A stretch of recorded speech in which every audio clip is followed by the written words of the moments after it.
meminta saya untuk menjadi saksi ahli ya. Kembalinya sikap-sikap otoritarianisme aparat ya, bahkan mungkin lebih sistematik dari era Orde Baru dengan seminggu 2 minggu lalu memang ketika saya mengantar Bung Abraham Samad diperiksa, Bung Abraham setelah pemeriksaan meminta saya untuk menjadi saksi ahli ya, untuk menjelaskan tentang apa itu jurnalisme. Dan ada 2 hal yang ingin saya sampaikan. Pertama, saya agak prihatin ya sebagai wartawan 2 zaman, zaman Orde Baru dan zaman Orde Reformasi. Saya dulu mengalami ya tekanan-tekanan terhadap jurnalisme, terhadap media di era Orde Baru.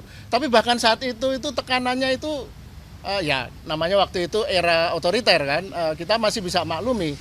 Dan ketika era reformasi seharusnya sikap-sikap yang mengintimidasi, menekan, mempersekusi pers itu sebenarnya sudah harusnya hilang sesuai semangat reformasi. Makanya ada undang-undang pers yang melindungi kemerdekaan pers dan melindungi profesi wartawan. Jadi menurut saya ini gejala kembalinya sikap-sikap otoritarianisme aparat ya, bahkan mungkin lebih sistematik dari era Orde Baru dengan cara yaitu media yang saat ini memang waktu itu belum ada ya. YouTuber itu kan fenomena 10-15 tahun terakhir ini. Bung Abraham Samad yang kebetulan sekarang jadi punya podcast yang sangat populer dianggap sebagai pihak yang ikut terlapor, dianggap melanggar pidana mungkin ya. Nah itu sangat sangat memprihatinkan. Kalau wartawan dan media ketika memberitakan atau mengulas peristiwa sengketa seperti ini kan antara sengketa Jokowi dengan publik sebenarnya. Masyarakat Indonesia yang ingin tahu apakah ijazah Jokowi itu asli atau tidak.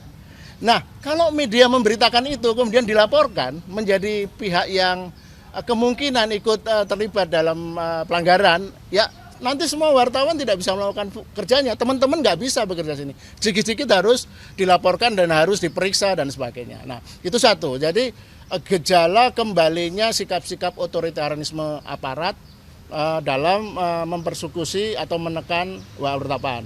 Yang kedua yang paling penting, karena kebetulan saya ikut membidani lahirnya Dewan Pers era Reformasi, saat itu sebagai Direktur Eksekutif, kita itu ada kerjasama dengan kepolisian ya, 20 tahun terakhir ini, apa yang disebut ketika kasus-kasus melibatkan media, pemberitaan media, itu kesepakatannya polisi tidak langsung mempersoalkan media itu, tapi polisi menanyakan ke Dewan Pers. Nah kemudian secara rutin setiap 2-3 tahun ada radiogram atau surat edaran Kapolri yang ditujukan kepada aparatnya di seluruh Indonesia. Jika ada kasus sengketa melibatkan media harus berkonsultasi dulu dengan Dewan Pers. Nah dalam kasus Abraham Samad ini dan juga kawan Mikael ya, Sentana dan lain-lain itu sama sekali mengabaikan itu. Jadi mengabaikan surat edaran atau radiogram Polri sendiri.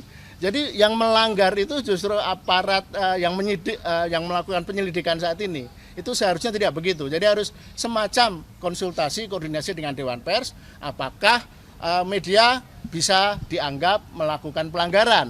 Nah, tugas jurnalisme itu kan masuk wilayah etika. Nah, itu domainnya adalah Dewan Pers. Nah, saya harapkan nanti dalam pemeriksaan saya sebagai saksi disebut ahli gitu ya, karena saya bukan terlibat, tapi saya akan menjelaskan.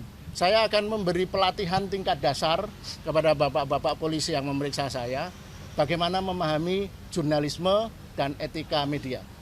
Bapak, berarti Bapak Abraham Samad di sini posisinya disebut sebagai media, awak media gitu. Dia terlapor, makanya itu yang tidak terlalu jelas. Tapi kalau melihat posisinya kan, Bang Abraham itu hanya membuat wawancara-wawancara dengan para pelaku ya, Roy Surya dan kawan-kawan. Jadi dia hanya memberikan penjelasan ke publik.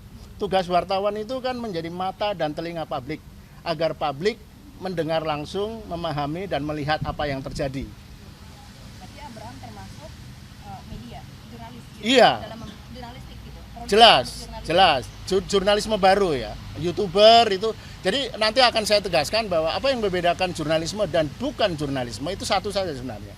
Paling mudah ya untuk dipahami oleh Pak Polisi nanti. Bahwa jurnalisme itu informasi, data, dokumen yang terkait dengan kepentingan publik.